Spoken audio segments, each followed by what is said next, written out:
So super dreamy.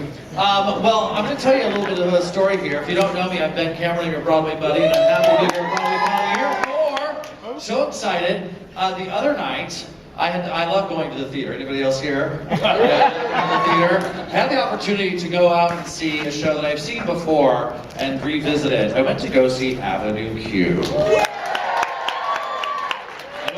Avenue Q and was blown away by Avenue Q this time in 2019 as much as I was in 2003 when I saw it for the first time. And so I'm super excited to be here to moderate this panel. It's my first panel moderation. Normally I'm just jumping around telling silly gay jokes, but now we're going to get serious, people. It's getting serious. I'm in panel mode. We're going to talk today with some of the amazing creatives and cast members that have been part of the amazing legacy that has been Avenue Q as they're celebrating 15 years of Avenue Q, which is just an enormous feat for any show. It's really exciting. Also, please note that this entire panel is being recorded as part, will be released as part of my podcast, The BroadwayCast, which is coming back. So make sure you check for that on all of our social media at The BroadwayCast. And of course, if you want to listen to any older episodes, you can do that on iTunes at The BroadwayCast. So Avenue Q opened on Broadway in 2003.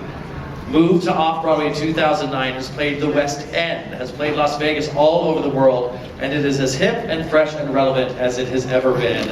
And we've got some people who are going to tell you all about that. So, let's meet some of the creative forces and the amazing talent behind Avenue Q. Let's start, we might as well start with Mr. Bobby Lopez. Whoa! Rick Lyons is here.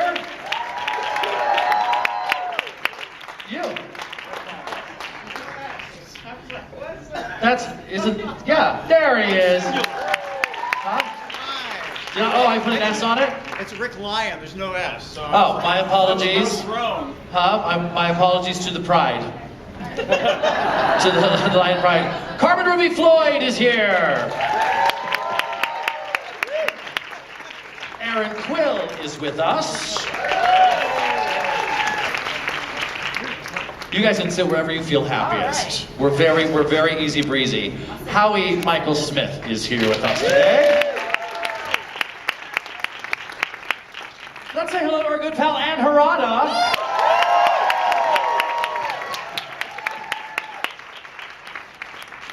And you'll note that there's a seat left. I think we should give that to Miss Stephanie DeBrusa.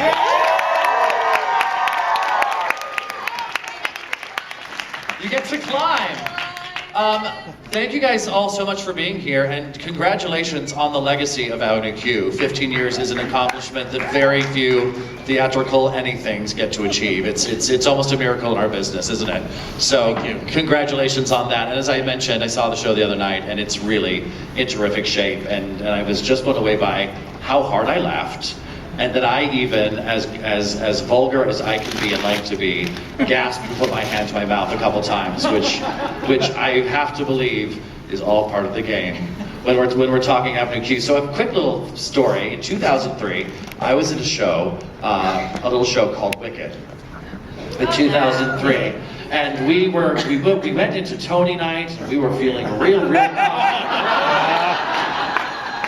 we all went out about new outfits, and we did our performance, which involved us running out behind a cape for 3.5 seconds, and pointing at Idina Menzel, and then we went to the party to sit back, chillax, and watch ourselves win a Tony Award. And Avenue Q famously won the Tony Award in 2003.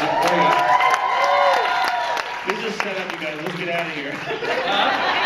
This setup. It's not our fault. It's a marvelous thing. It's a marvelous thing. They voted with their hearts. And that's what I was right. Exactly. And yeah. Everybody in town thought it was going to be Wicked because they put the screens up. Sure. They put these big screens up at Radio City, right, announcing the winners. And as they announced Avenue Q, all the screens went up. Wicked. Wicked, yes. Really. So the screens behind the presenters, the ones that are on stage. Yeah, those were on stage. Yeah. It was the La La Land of its day. Absolutely. Well, listen, dear Wicked, pride cometh before the fall. You were in the opening number with us then. You were on stage absolutely, with us. one night only. Come on, baby, come on. Yeah. That was a fun year because Hugh It was Jack was amazing. hosting. We all got to do an opening number as well as our performances, which was very cool. Yeah. I shortly thereafter got to come see Avenue Q, and I was watching it, and I said, "Oh, that makes sense." That makes sense. It's absolutely brilliant. So let's talk a little bit. Let's just start big and talk about the Tonys. And Avenue Q's been revolutionary in so many ways, but one of the ways I think that's interesting is the road to the Tony Awards and kind of the campaign towards it. As you just said, Aaron, vote your heart. Can we Vote talk your a- heart. Can we talk a little bit about how that kind of came to be and how that momentum pushed through to Tony Night? Yeah, I guess I'm the one. I was sort of Jeff Marks and I were very worried because we wanted the show to run for as long as possible, and the Tony Award. We had gotten the best reviews of the season, and the question was, did anybody remember us? Yeah, now? because the show opened at an unusual time. It opened the first actual opened couple of weeks of Big eligibility. River and then us. Yeah, We had opened off In Broadway the at the summer. Vineyard Playhouse, Vineyard Theater in the previous season, and then we came in the summer to the Golden Theater, and then no one knew that we opened. So the show was slowly building its business, and it was getting better and better. Bill Clinton came to see it, and that provided a big boost, and I don't know. I mean, it just kept word of mouth kept going because the show people loved the show, and by the time Tony came around, we were the last on every prediction list, and we thought, this is crazy. People liked the show. Everyone kind of thought, oh, that was last season's off-Broadway, little curiosity, and so we just tried to do a campaign that kind of just reminded everyone that we were there. So we did something different. They decked the theater out in like election kind of bunting, like patriotic bunting, like it's election time. And they had ads that were like, a vote for Q is a vote for you. Yeah. And It's utterly genius. Yeah, but I think they had to change the Tony campaign rules after that. Like, am I wrong? But I think No, it was they that did, year yeah. after, right? I do remember like opening the New York Times and there being full-page ads that were decked out in this kind of presidential votes kind of thing. that's right. And that's what the ad campaign wanted to do. And Jeff and I were like, that's not gonna, like, what does that mean? I don't even understand. We didn't realize that like awards are basically an election. And so we thought we would write a song that was all about, don't vote for the show you think will win. Don't vote. It was we created a song called "Vote Your Heart," and it was about Rod. Rod was like, I have a Rotary Club election, and what was it? I don't remember. And should I vote for my friend, Yeah. or should I vote for the cute guy, or Right. something like that, Or the rich guy. or Yeah. the rich guy? Yeah. And of course, it was also an actual election year, so that helped promote the campaign aspect that's of it. right. Yeah. And we thought that our song was very clever. It was about it was just about vote your heart. It was patriotic. It was like and vote for the show you like the best. And that's what Jeff Marks had sort of done an analysis, saying to me that we would win. He'd be like, if we get 25% of the directors, if we get 25, Let's go to the graph. Here you'll see. and Mark Hamill, who I got to be friends with that year, left me a message that morning on my machine saying, like, you guys are going to win. And I came back after the Tony that night and played and heard that message. I was like, oh, well, Mark Hamill was right. Brilliant. Well, He always. was the best. Mark Hamill's Luke Skywalker, isn't he? Yeah, I believe so. Okay, I was going to say always trusted Jedi, and then Oh, I was right. like, Know your audience. but then I was like, am I wrong about that? Am I about to get crucified? They're like, no, he invented Tesla. He was a song and dance man. He did 6 dance lessons in 6 weeks that year. It closed in like really fast, but he was Oh, on yeah. Broadway that season. Oh, that's right. I do remember that. Yeah, Yeah, he's a hoofer. And he did what was it called? Harrigan and Hart. Right. Yes. Harry Years Grummer. before that, yeah. Another show One that of ran us. for Yeah. 5 days. Well, I mean, the night And he was one of the replacement casts of Amadeus. He played Mozart. That's right. That's right. This is hashtag knowledge. Anyway, I think us winning that Tony was very important for our show to get get the word out on our show. And I think we wouldn't be here 15 years later if not for that. And look at Wicked. I don't think they suffered at all. Sure. So, Yeah, and tell me a little bit about the night of. were you, even with this analysis and the Jedi predictions and things, you know, were you kind of coming up into it? Were you kind of blown away as this happened? I know it's Bobby? Yeah, Bobby and no, Stephanie? it was none of us imagined that we would win anything. But And, you won a Tony. getting Yes. to The win a Tony first was- of your many stacks of awards. Yeah. That was the beginning of the double. EGOTs upon EGOTs, my friends. Yeah, it was great. It was a crazy night. It was overwhelming. It was a little. I was nervous. I was angry. You know, you never know those feelings until you get there, and I was just absolutely overwhelmed when it was Nathan Lane was reading the announcement for best musical, And he was shady. and Avenue Q. I was looking at his mouth. Do you not remember how he said it? I Avenue still remember Q. how he was like, Avenue Q? Go back and But look. it Oh, was the shade of it all. It was a millisecond of, did he make this mouth? Or, Yeah, I never heard him announce it. I just saw him go Yeah. instead of. Yeah, it was a lip sync thing. If he closed his lips, it was Wicked. If he opened his mouth, it was Avenue Q. Well, you guys just must have partied like crazy that night. I mean, what a joy. Actually, to our be. party was sort of. I don't think anybody expected us to win, and our party ended up rolling up the floor really early, and we had to go wandering around looking for other people's Tony's parties. Swoozie Kurtz was following us around looking for the next Tony party to go to. You're like, well, we're done with our party. Let's go, I don't know, gloat party. Yeah. I I'm don't know. teasing. I Yeah. remember it being less about, oh, are we going to win or not? And more about, hey, millions of people are going to get to see our show on this telecast. Because it was a hard show to describe to people. Yeah. It So still you is, sort of had yeah. to see it to understand what it was. So I thought, well, what a great opportunity we're going to have to be on this national platform showing people what we do. Like the nomination was really important to the show because it meant that we got to be part of this Broadway community and show that we belonged there. So that to me, I think was what I was going for. Like, people are gonna get to see us, they're gonna get to see our little show, they're gonna get it. And that was what was exciting about it. And it was the broadcast was so fortunate for us because we knew the entire crew. Yeah.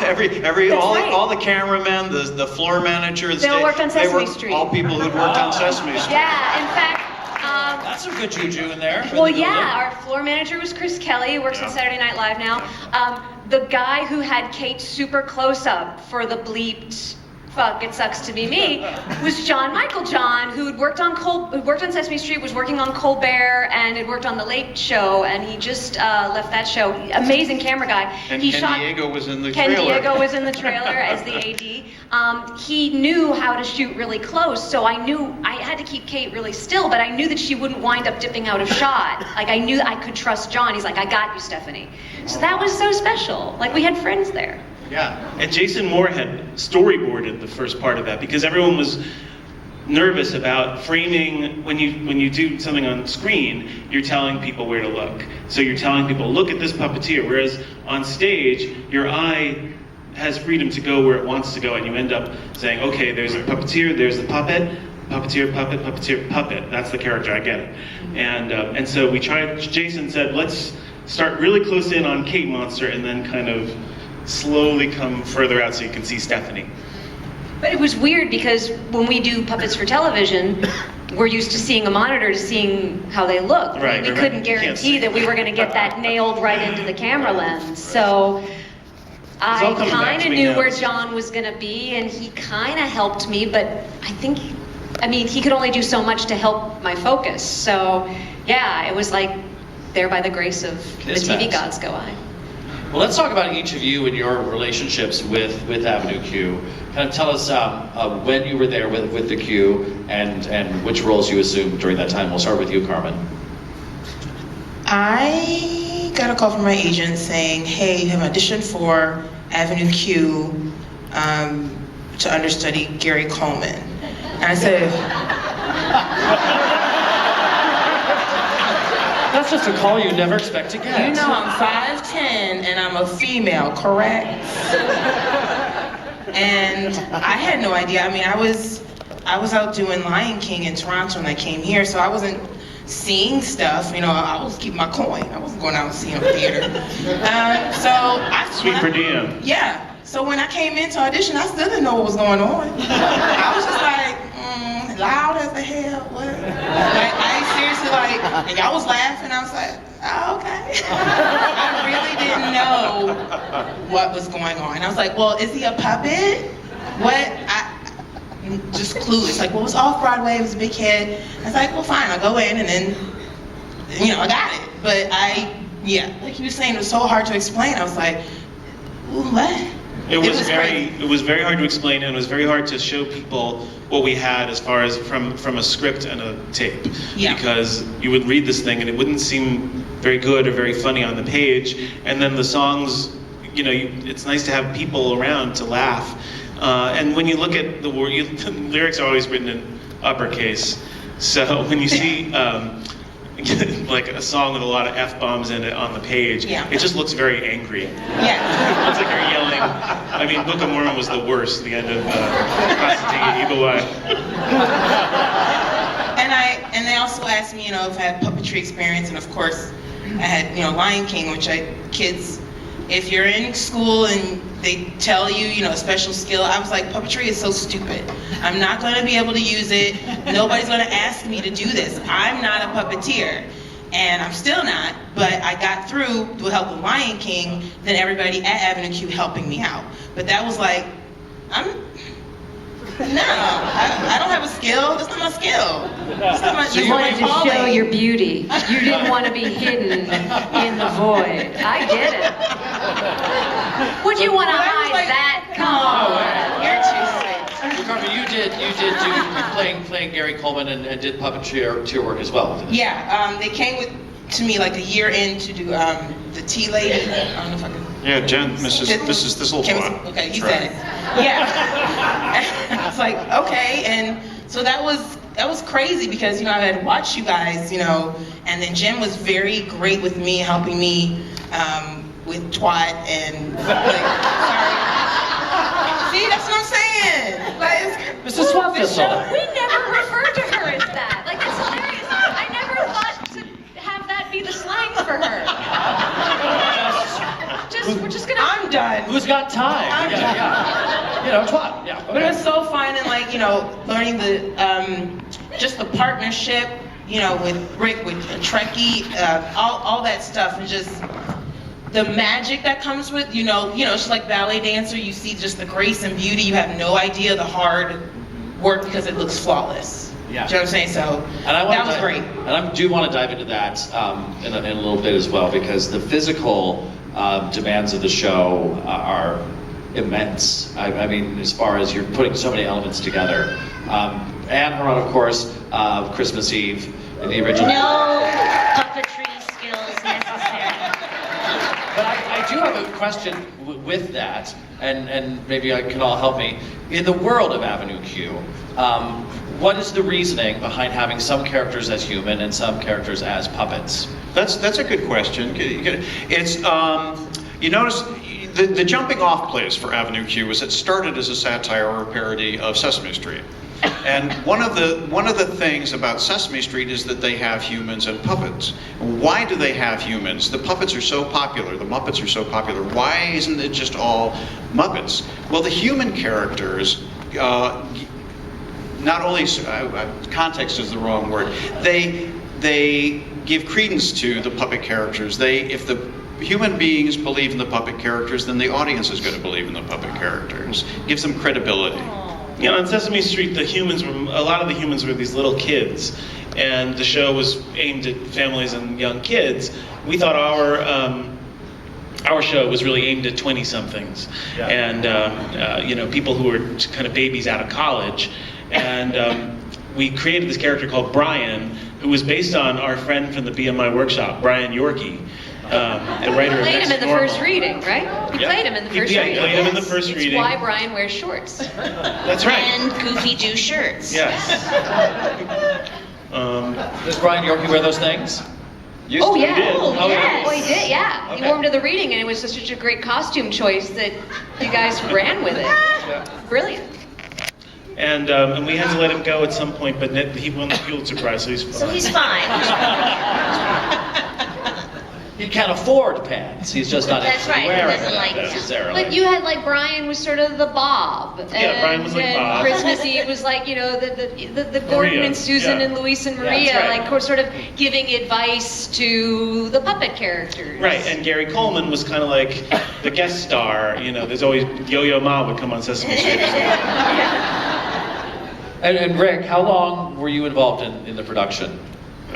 Well, To this day. yeah, I predate Avenue Q, actually. That's right. Bobby and Jeff were partnered in the BMI Musical Theater Workshop, and they were putting together their, I think it was, isn't it the last assignment of the first year, the 10-minute musical? This was the second year. This was Oh, the second year, okay. Yeah. So Jeff and Bobby were partnered, and they were working on a piece that they were calling Kermit, Prince of Denmark.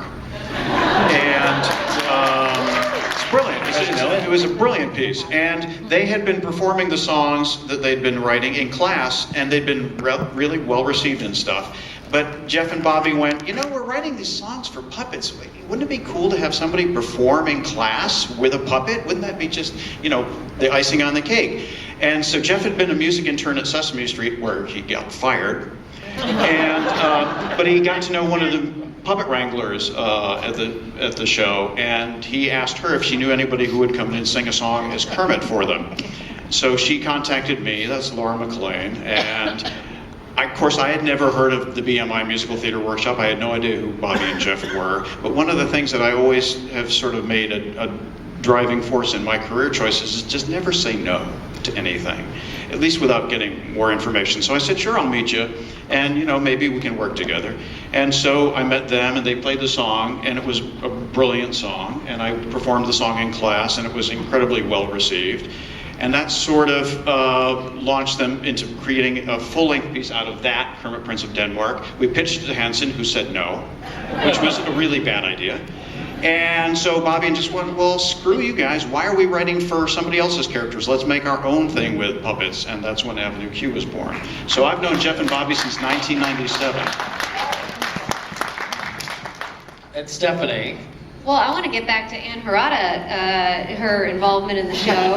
No, only because Yes. talking about BMI, Ann was, when we did the first reading at the York Theater in May of 2000, Yeah. we didn't have a Christmas Eve. We were sort of rehearsing songs, and we didn't have a Christmas Eve, and it was looking like Bobby was going to be playing Christmas Eve for a while. I'd see that though. And You're Asian, so it's fine.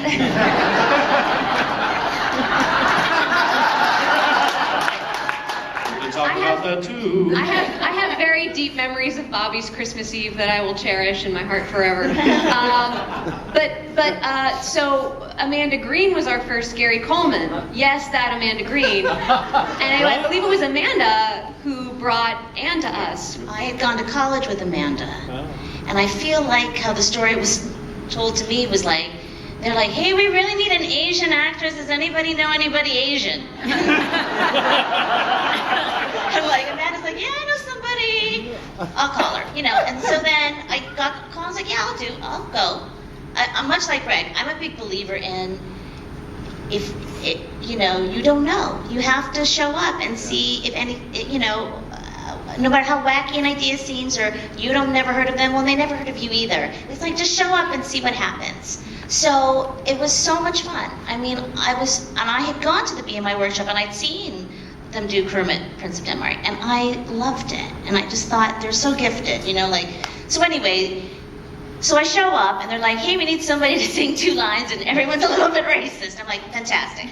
And all these songs, none of these songs really had anything to do with a story at that point. They were just We one-offs.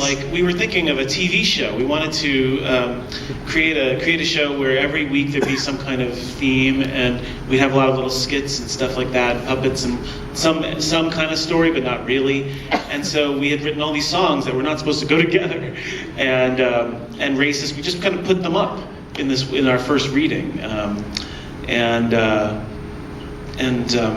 so racist. We had this idea that Brian would have an Asian fiance, And we had a funny line for her, so we thought, well, let's get it. What was the line that cinched the deal? Oh, I don't know. What was it, maybe? Something about recyclables? Recyclables? Hi, come back here. Take out recyclables. Change the course of theater history. Like, literally, I can't even tell you how many times I've had to say that into somebody's phone. Oh my gosh, my friend loves Avenue Q. Will you? I'm not asking for real. I'm reenacting those moments for you. Yeah, but you will. Thank you for being willing. You don't really have a friend that likes Avenue Q, do you? I have all my friends like Avenue Q. That's for darn sure. All of my friends, they're people of taste and breeding. So you were with them from the workshop all the way into it, yeah? Then? Yeah. I mean, I guess 2000? May of 2000. May of 2000 on.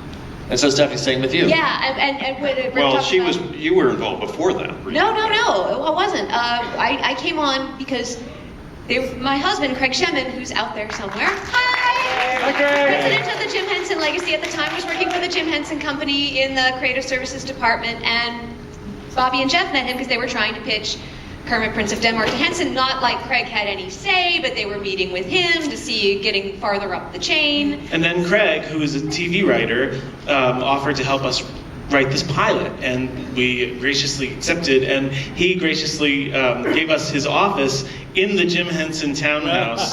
So we would go in, the people would let us write up, and we felt so subversive, writing Avenue Q in the belly of the beast, as it were. It was pretty fun. You guys played, I think, If You Were Gay and Tear It Up and Throw It Away on the second floor conference room on that grand piano. He was one of the first people to hear those songs. And then you said, well, we're looking to do this reading. This was probably in late '99, so we're looking to do a reading in the spring. We need a female puppeteer. It's like, well, my wife's a puppeteer.